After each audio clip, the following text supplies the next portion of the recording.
James, hello. Thank you for doing this video for the audience here today. So let's talk about Students Against Tyranny. What prompted you to form this organization?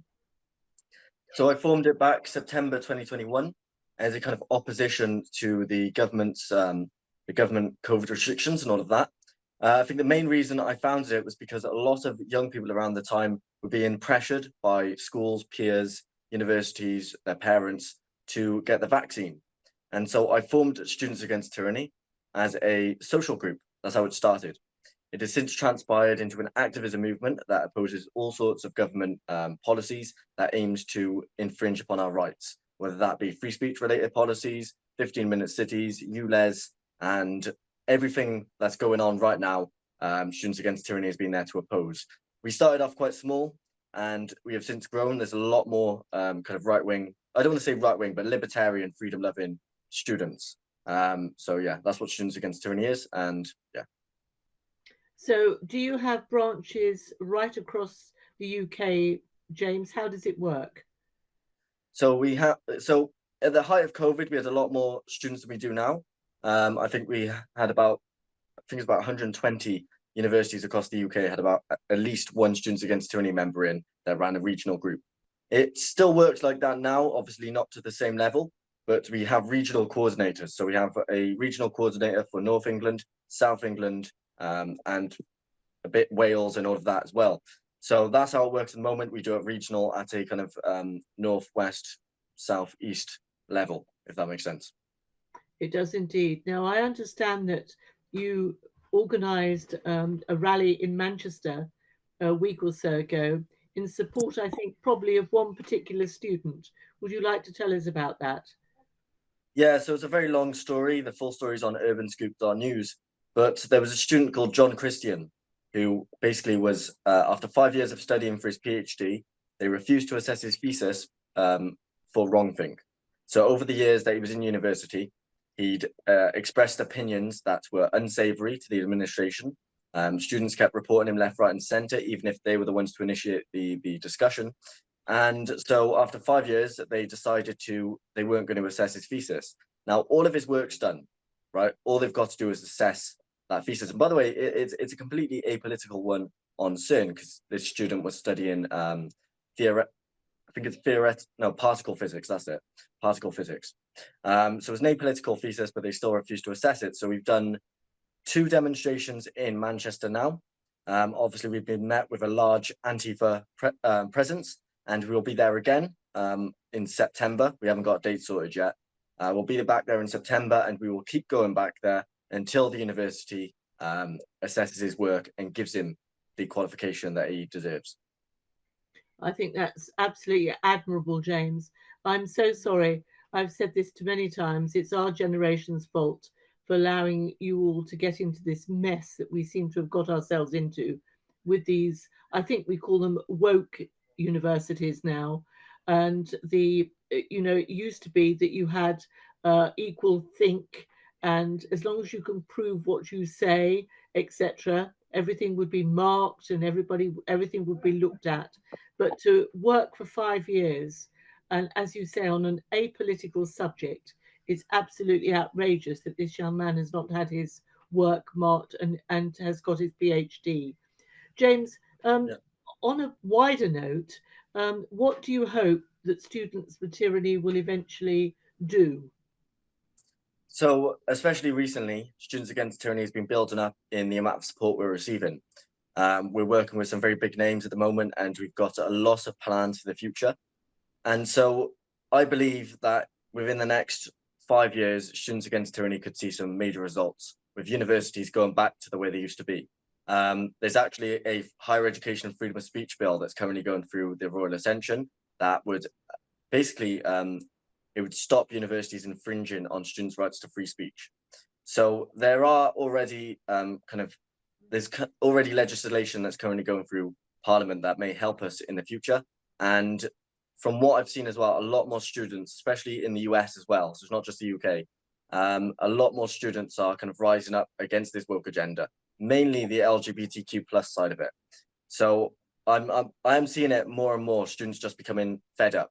I think before you had the very vocal majority of left-wing students, because a lot of students with conservative values were, they were being punished by their universities, their friends, etc. I'm starting to see them become more active because of it. It's going to get to the point where they are just fed up of everything that's going on. So I'm very hopeful for the future. I do think we're going to win. We have to win. So yeah. James, we can't thank you enough. I wish there were more young people coming forward, but I'm very sorry that you have to do this. The people that we have in the conference today are people that, for various reasons, have had nobody to stand up for them. So we all have to do it ourselves. And this, I think, comes from a higher plane, if you like, than just our own universities here. You mentioned the US, but it is universities around the world now. People are supposed to follow literally one plane, if you like, and go along one without any pushback from anybody. You're not allowed to have an alternative opinion, which to me was why you went to university in the first place. Well, universities were meant to be a marketplace of ideas. So I disagree with a lot of people. I've always said that I'm not calling for an end to woke culture on campus. What I'm calling for is a very balanced view of it, so that if you want to go down the woke side of things, you go down the woke side. But there needs to be the alternative, and the alternative is currently not being upheld in universities. Most universities these days, they don't have debating societies, conservative societies. They don't have free speech societies, and that's what we need. And I mean, the universities that do have debating societies, they're still not willing to debate the controversial subjects that need to be had. And unfortunately, a direct result of that we're seeing is a very left-wing, woke, brainwashed generation. So that's yeah. James, I'm sorry you're not here to see everybody in person, but we hope to take this complete, if you like, conference around the country. So either one of your regional organisers, if we're somewhere else and you can't make it, but thank you for giving us your time. Your leaflets are being distributed, and I hope you have a great deal of success right across the country, and as you say, across the world, really, not just the United States either. Thank you, Liz. We appreciate that. And yeah, we'd 100% be up for speaking at one of these events soon. Another very, very good young Welshman. The place is absolutely full of them. Isn't that wonderful? Neil Petrie, where are you? Right, would you like to come forward, please? I'm going to have to waffle for a second, which won't surprise many of you, just while we sort out his slides for him. But if you sort them out with Mark, all right?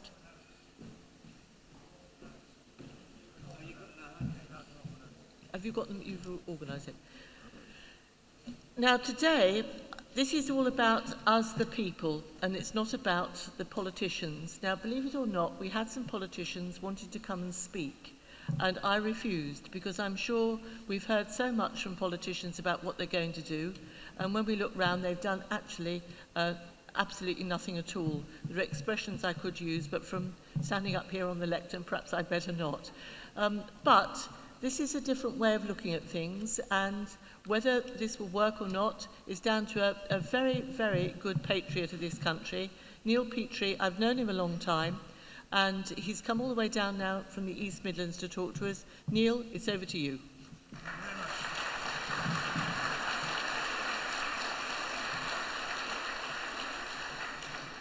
Right, thank you all for coming. I'm from the direct democracy movement, and we're the biggest enemy of Klaus Schwab, because we believe in you.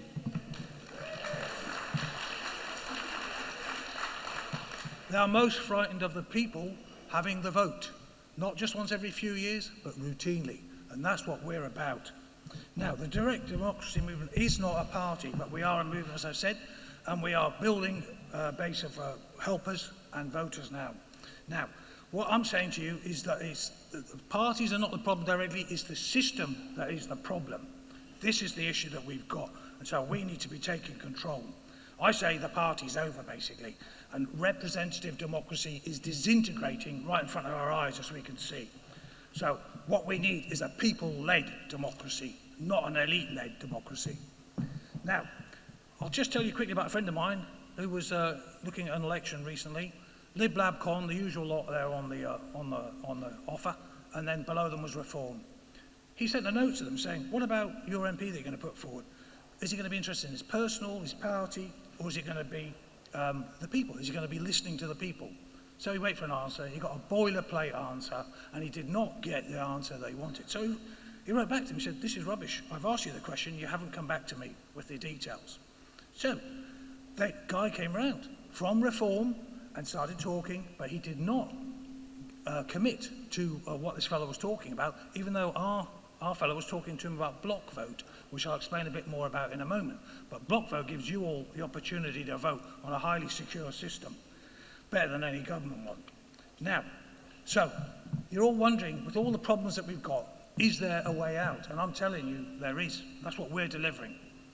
Now, I'm going to say, we normally talk about 1066 and all that. I'll be talking about 1848 and all that.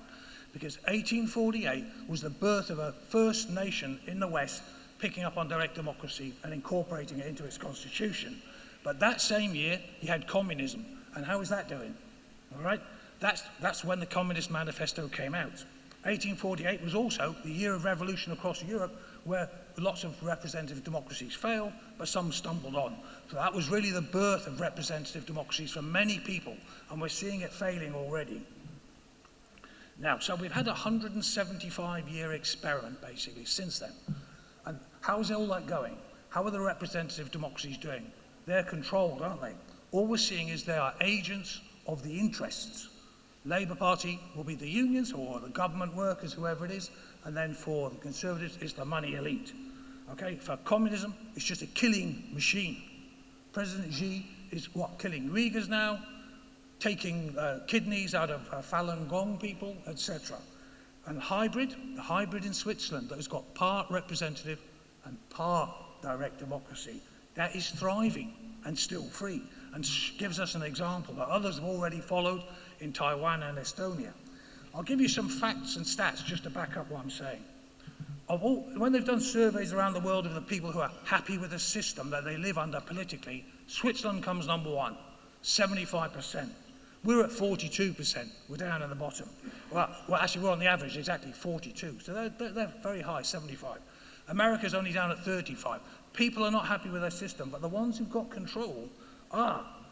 So, one thing you'll find interesting, and I was particularly with I heard the lady speaking there, education, everything in Switzerland, because it's run on the system of part direct, they get a say in the education system down at a county level. They call them cantons over there. But they control it. The people control the education system, and there are 26 cantons there, and they can all choose whatever education system they want, and the parents run it. That is what direct democracy brings you. None of this rubbish from central government. We, the people, should be running this, and it's not as though haven't got rid of the parties. They still have parties because you need people to do the work, and you need referendums. You can only get a referendum on a law coming out of Parliament. So they send it out, and then the people can decide. If they get 50,000 signatures in Switzerland, they can get a referendum, and there's a national referendum, first past the post. A very simple system. They've also added to that, they've got initiatives so that the people can tell them what they want them to do as well. Not always politely, maybe, but anyway, there we go. The other thing, on the financial side, you can see the effects of this because the people are leading that country and they're happy with it. Okay? What you've got is, they have, in terms of income, they've got double our income. They are twice the average salary. You can check all this on Google. Every figure I've got is off websites. The average salary there, as I say, is 91,000. Ours is about half that exactly. National debt, though, their national debt is half per head because they're controlling the purse strings. They can't give all of their crony contracts out to their crony mates.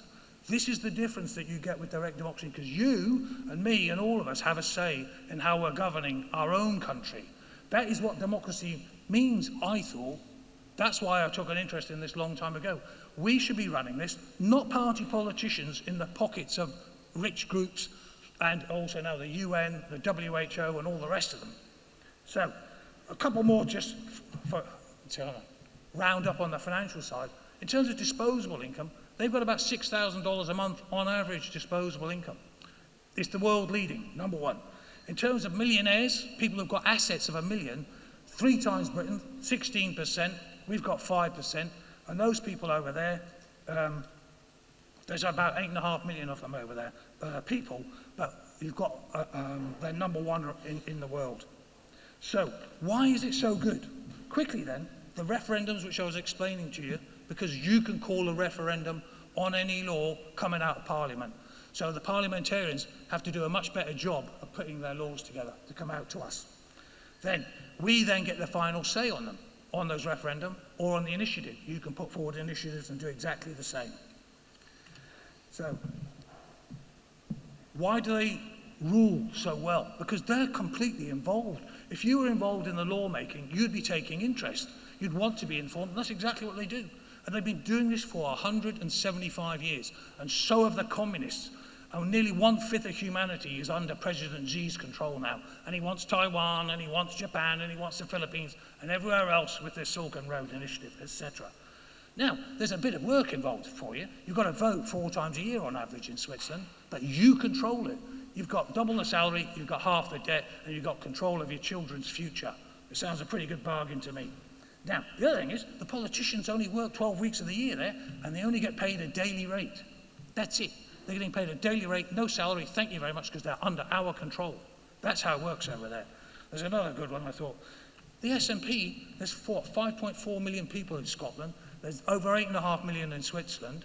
How can these part-timers do it? And we've got full-time SNP and all the rest of it, but wherever it is, London as well, they're working full-time, taking a nice big fat salary and going caravanning in the summer. There we go. Right. Now, the UK hybrid, we could apply this here. It may seem strange, but the top constitutional lawyer in our history was a guy called Dicey, and he ended up seeing how crooked the parties were in the 1890s. Top constitutional lawyer, world famous. This guy ended up saying, we need referendums. That's what he realised. We should get rid of the House of Lords, he said, and the final arbiter should be the people using referendums on major issues. And that's all the Swiss have done.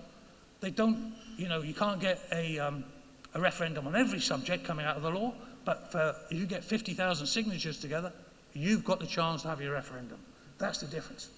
So, I'll just quote you quickly. He said that the referendum is the only check on the predominance of party, and he ended up saying, I am quite certain that once established, the referendum would never be gotten rid of by anything short of a revolution. That's telling us. He's one of the top lawyers ever, and he realises how important this was, and that the people, because the nation was not represented, the parties are crooks. They've been crooks in his time, and they've just got worse because we've now got international crooks running our country. The thing to remember is that only about 15% of our nation is really woke, but the trouble is a lot of them are at the top. A lot of them have come out of the fancy universities, and they're now running the state through the party apparatus, and they're crooks.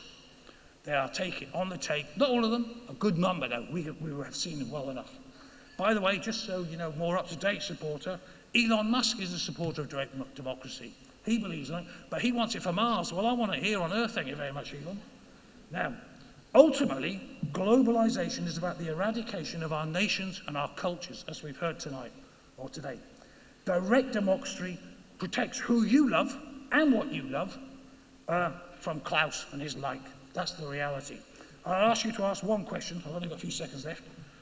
Should some crook in the UN or the WHO or the Fed in America make your laws, or should it be the people of our nation? That's it. That's direct democracy. I've written a book on it, by the way, for you. Just coming out shortly. One vote away. Hopefully you remember that one. And the block voting app is available for people to use as well. And we are asking independents and people who are interested in direct democracy to apply this. This is the counter to Klaus Schwab. Don't forget, it's the only way to control the globalists. We scare them to death, because then you will control it and not these clowns, and not dictators in China and other nations. So we're at the back there with Alan, and we've got our table there. So please, if you want to come and ask any questions, come and see us. And you can sign up if you wish for the block vote or the party. We don't charge anything, so don't worry about that. But we'd like your support. So thank you all very much for coming.